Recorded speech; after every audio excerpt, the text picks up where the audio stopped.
시사인터뷰 오늘 듣고 계신 시각 8시 7분 18초 지나고 있습니다. 매주 만나는 정치평론 장성철 공론센터 소장과 얘기 나누겠습니다. 안녕하십니까?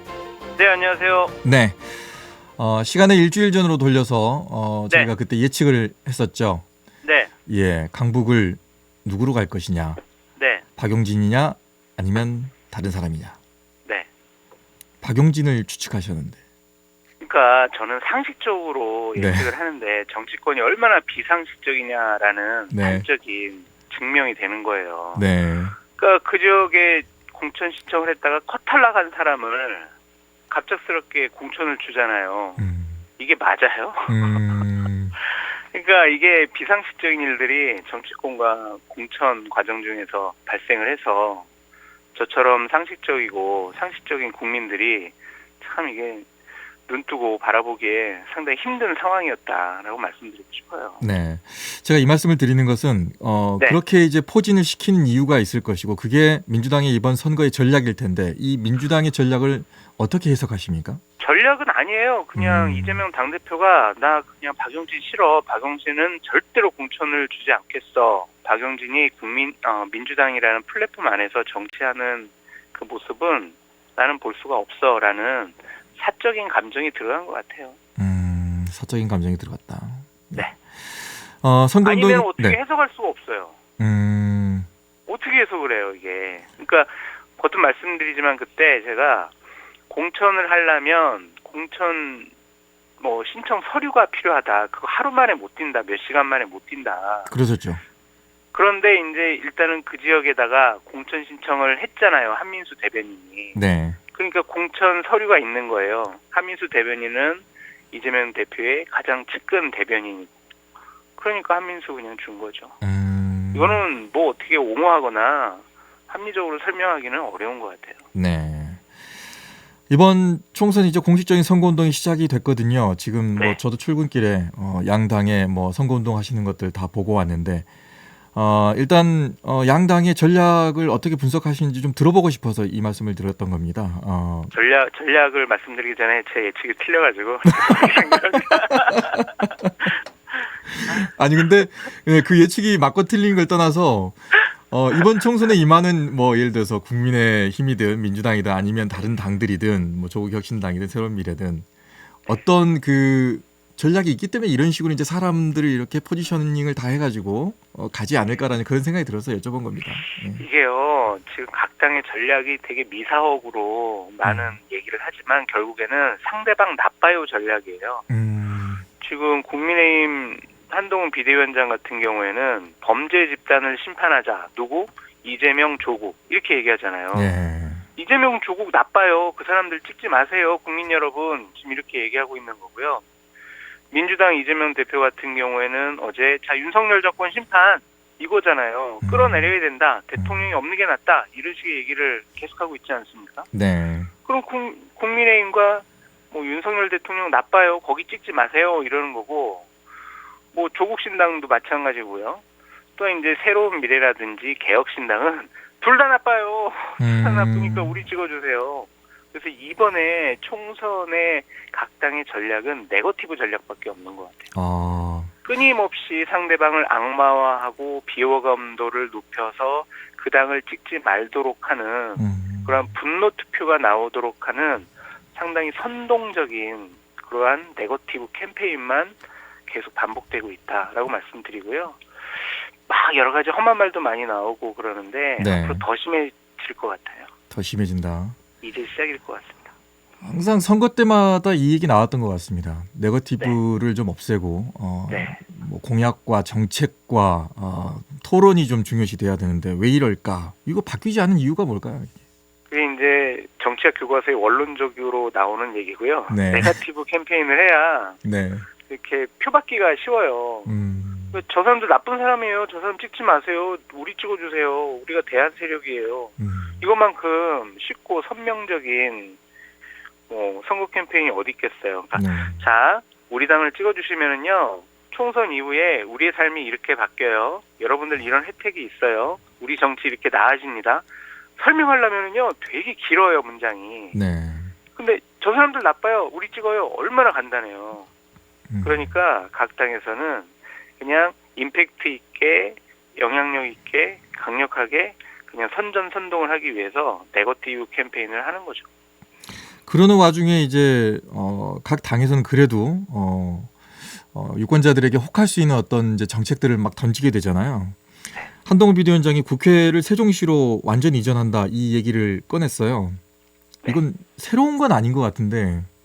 이거는 2004년도서부터 네. 고 노무현 대통령께서 국토균형 발전 차원에서 행정수도 이전을 계속 얘기했던 거고요. 네. 이거는 민주당 계열의 정당에서는 빨리 하자 이렇게 했는데 네. 국민의힘 계열 정당에서는 안 돼, 못 해라고 계속 했거든요. 근데 갑자기 이제 한동훈 비대위원장이 이거를 끌어낸 건데 좀 생뚱맞은 번지수가 틀린 그러한 공약이 아닌가라는 좀 생각이 들어요. 왜요? 국민의힘이 지금 선거 판세가 어렵다. 총선 전망이 어둡다. 이게 여의도에 국회가 있어서 국회가 세종시로 이전을 안 해서 국민의힘이 지금 선거가 어려운 건가요? 그게 아니잖아요. 대통령께서 일방적인 국정 운영을 하고 이종섭 호주대사 임명한 거 상식적이지 않은 것 같고 황상무 수석 빨리 안 자르고 계속 그냥 방어하고 옹호한 게 과연 상식적이냐 합리적이냐. 그리고 마트에 가서 시장에 가서 장 보면은 물가가 많이 올라와 있는데 이거 해결할 생각은 안 하고 네. 그냥 뭐 한동훈 비대위원장, 윤석열 대통령 티격태격하는 모습만 보이는 게 과연 맞는 것이냐. 당신들이 과연 국정을 운영할 능력이 있는 집단이냐. 그거에 대한 답을 해봐라. 이건데 갑자기 거기다 대고 죄송합니다. 저기 이 모든 문제는요. 국회가 여의도에 있기 때문이에요. 그러니까 여의도를 금융허브로 만들면은요. 다 된다니까요. 이게 맞냐고요.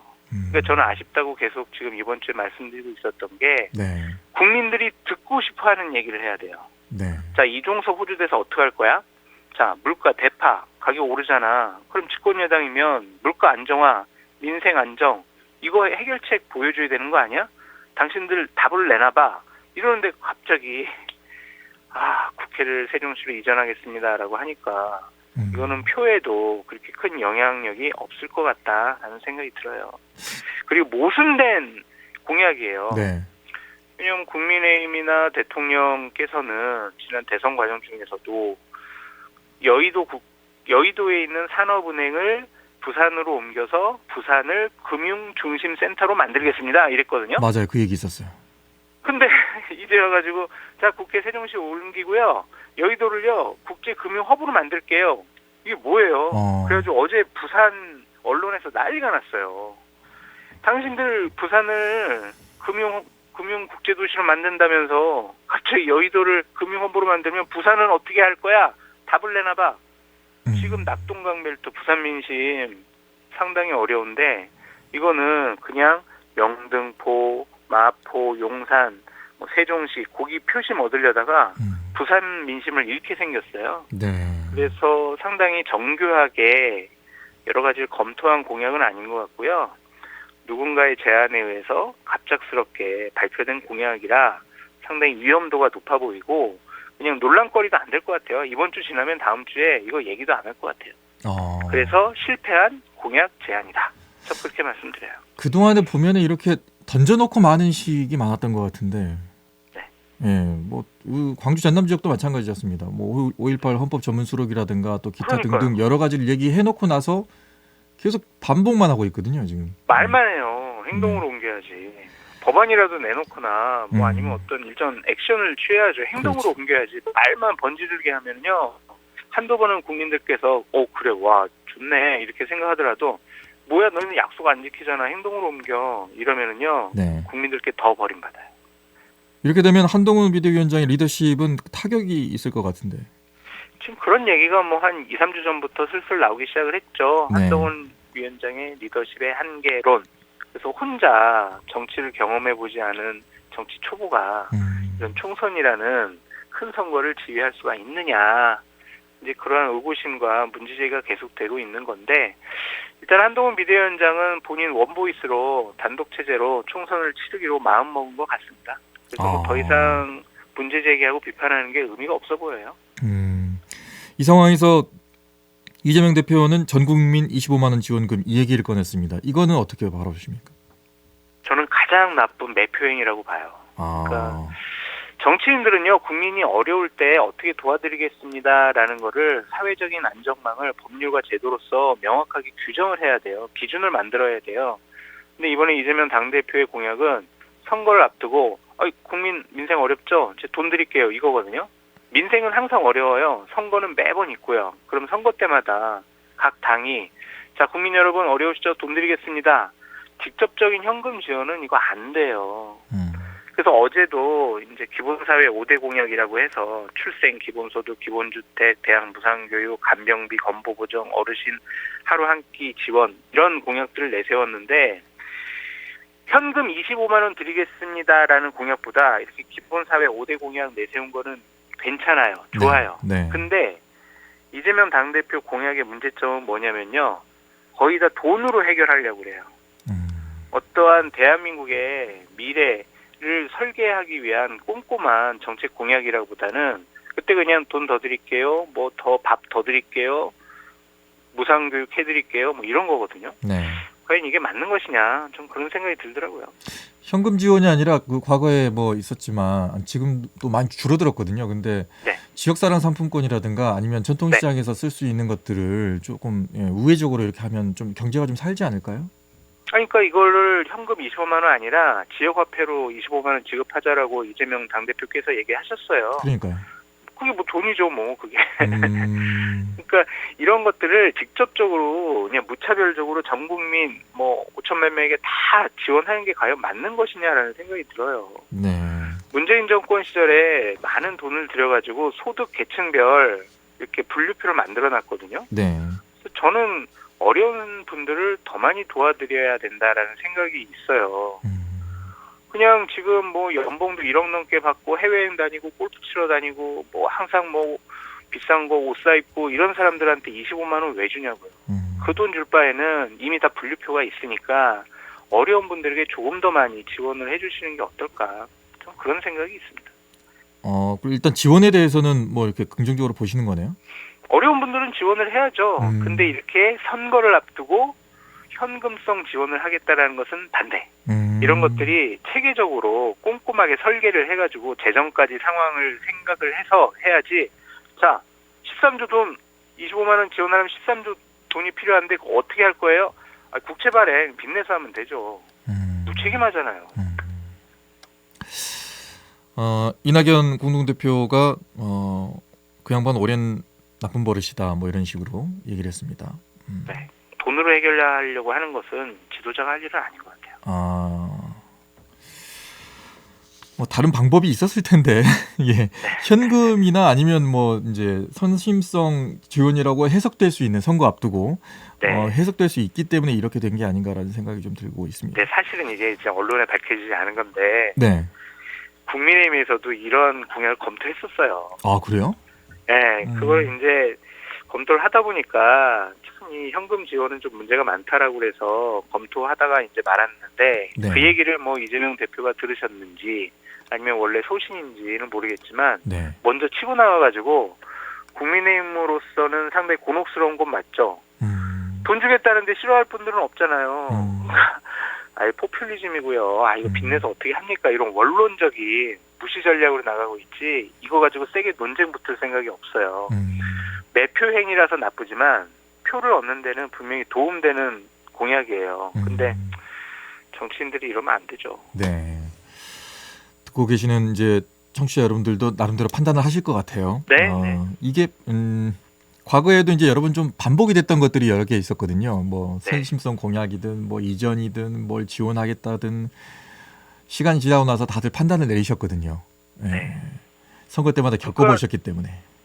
우리가 윤석열 대통령 그동안 비판했던 게 뭐냐면 25차례 이상 전국을 돌면서 민생 토론회를 하면서 지역 발전 뭐 몇십조 지원해줄게 몇백조 막 이래가지고 우리 비판했잖아요. 네. 그랑 같은 관점에서 좀 같은 잣대로 비판해야 되지 않을까 그런 생각도 있습니다. 광주는 안 했거든요. 네? 광주는 민생 토론회를 안 했어요. 정말 그것도 이해가 안 돼요, 진짜. 왜 대통령이 이럴 수가 있어요. 네. 강기정 시장이 오라고 하지 않으셨나요? 호남도 여러 가지 어려움이 많다고 말씀드리고 싶다라고 한 것 같은데 과연 이게 맞는 것이냐. 참 참 여러 가지로 안타깝고 아쉬운 부분이 많이 있습니다. 뭐 표면상으로는 광주 전남 공동으로 이제 민생 토론을 하겠다고 했는데 강기정 시장 네. 같은 경우에는 광주는 광주의 문제가 있고 전남은 전남의 문제가 있다. 그렇기 네. 때문에 광주에서도 민생 토론회를 선거 후라도 해야 되는데 그럼요, 해야죠. 예, 근데 거기에 대한 뭐 어떤 얘기가 없나 보더라고요. 저희도 뭐 취재해봐야 되겠지만. 그러니까 우리가 이것을 선거를 앞두고 대통령께서 표심에 영향을 주려는 관건 선거야라고 비판을 하는 거죠. 호남, 광주 가봤자 우리가 표가 안 나올 거니까 안 갈래. 이러한 정무적인 판단을 했다라고 우리가 비판할 수밖에 없잖아요. 네. 대통령이 이러시면 안 되죠. 네. 근데 저는 네. 황교안 대표도 비판하고 이재명 대표도 비판하고 윤석열 대통령도 비판하고 참 제가 왜 이래야 되는지도 모르겠습니다. 그게 균형적인 시각이죠. 좋은 얘기만 할 수 있는데요. 네, 균형적인 비판, 균형적인 시각이라고 보고요. 예, 아마 듣고 계신 분들이 판단하실 겁니다. 근데 네. 예, 같은 당에서 많이 같은 당에서 많이 욕 먹고 있어요. 욕을 많이 먹고 있는 걸로 알고 있습니다. 네, 힘들어요. 그럼에도 불구하고 국민의힘이 지금 선거 앞두고 반전을 확실하게 할 수 있는 카드는 있다고 보세요? 없어요. 없다. 왜 이렇게 단호하게 말씀드리냐면 국민의힘이 선거 판세가 불리한 게 국민의힘의 문제가 아니에요. 한동훈 비대위원장의 문제가 아닙니다. 윤석열 대통령 때문에 그래요. 우리가 3주 전, 4주 전만 해도 국민의힘 분위기 좋았거든요. 근데 갑자기 이종섭 얘기 나고 황상무 나오고 막 여러 가지 대통령의 일방적인 국정 운영의 모습이 막 더 나오니까 국민들이 맞아. 이번 총선 정권 심판해야지, 윤석열 심판해야지 이 기억을 되살린 거란 말이에요. 네. 그동안 위기 관리를 잘했었는데 갑자기 대통령이 선거 판세가 유리해지니까 짠하고 나타나셨단 말이에요. 이건 윤석열 대통령의 문제예요. 그래서 당이 뭘 어떻게 하더라도 할 수가 없어요. 구도를 바꿀 수가 없습니다. 그래서 총선 전망이 어렵다라고 많은 전문가들이 예측을 하는 거죠. 대통령이 바뀌시겠어요, 갑자기? 예. 자, 국민 여러분 죄송합니다. 저기 이종섭 호주대사 저 이제 잘라버리겠습니다. 그리고 제가 앞으로 일방적인 국정 운영 안 하겠고요. 김건희 여사 내조만 하도록 하겠습니다. 뭐 이런 얘기 하겠냐고요. 의대 정원 저 2,000명 고집 안 하겠습니다. 저 의사들하고 합의하셔가지고요. 적정한 선에서 타협하세요. 이렇게 안 하실 거잖아요. 그리고 그동안 국정 운영 일방적인 거 정말 죄송하게 생각합니다. 앞으로 그러지 않겠습니다. 반성합니다. 이런 얘기 안 하실 거잖아요. 그러면은 정권 심판이라는 구도 자체가 안 바뀌어요. 오늘 아침 언론 보도를 보니까 한동훈 비대위원장이 잘못했습니다. 반성합니다. 저에게 기회를 한 번 더 주세요. 이렇게 이제 반성문 쓰기 시작했거든요. 네. 이제 선거에서 이러는 순간 선거가 어렵구나라는 자기 고백을 하는 거예요. 한동훈이 반성을 한들 국민들이 아니야. 한동훈이 반성했으니까 우리 윤석열 정권 심판 안 해야지. 이렇게 안 하잖아요. 문제는 윤석열 대통령인데. 네. 그래서 이러한 선거 전략도 크게 영향이 없을 것 같다라는 생각이 들어요. 네. 이런 얘기를 그 당 내부에서도 혹시 대놓고는 못할 수도 있겠지만 이런 얘기들이 오갈 수 있을 것 같은데 그래서 이걸 어떻게든 타개해보자 뭐 이런 얘기가 오갈 수 있을 것 같은데요. 없어요. 없어요? 이제 포기한 거죠. 대통령께서 바뀌시겠느냐. 그런 생각 때문에 그냥 일단은 내 지역구에서 내가 그냥 열심히 한번 해보자. 그냥 그런 생각들이 강하신 것 같아요. 네. 그래가지고 뭐 긴밀하게 모여서 선거 전략을 짠다든지 아니면은 선거의 프레임을 바꾸려고 노력하는 모습들이 이게 보이지가 않습니다. 그러면 대통령의 리더십과 지금 그림력이 너무 강해가지고요. 지금 다른 얘기를 못하는 상황인 것 같아요. 그러면 내부에서도 의석수를 좀 보수적으로 잡겠는데요? 사실은 이제 어제 여의도 연구원에서 선거 2주 앞두고 판세 분석을 해서 올렸는데 최근 언론에 나온 것보다 상당히 적은 숫자의 의석수를 얻을 것 같다라고 보고를 했다고 하더라고요. 그리고 각 언론사에서 분석을 한 거 보면 이제는 국민의힘이 비례대표랑 합쳐서 한 100석 내외? 지난번 2020년도 선거랑 비슷한 수준? 이런 식으로 전망하는 기사들이 많이 나오고 있습니다. 그래서 박빙 지역도 많이 열세 지역으로 바뀌은 것 같고요. 특히 낙동강 벨트도 상당히 어려운 수치들이 계속 나오고 있어서 현재로선 국민의힘의 총선 전망은 아주 어둡다. 2020년 선거에 재판 결과가 나오지 않을까라는 생각을 하고 있습니다. 예, 알겠습니다. 이 예측도 이제 시간이 흐른 뒤에 또다시 복귀해 보도록 하겠습니다. 네. 맞으면은 저 칭찬 좀 해주세요. 알겠습니다. 자, 여기까지 듣겠습니다. 말씀 고맙습니다. 감사합니다. 네, 지금까지 장성철 공론센터 소장과 함께 얘기 나눴습니다. 언제 어디서나 내 손 안의 뉴스. 광주 MBC 뉴스 유튜브 구독으로 함께하세요.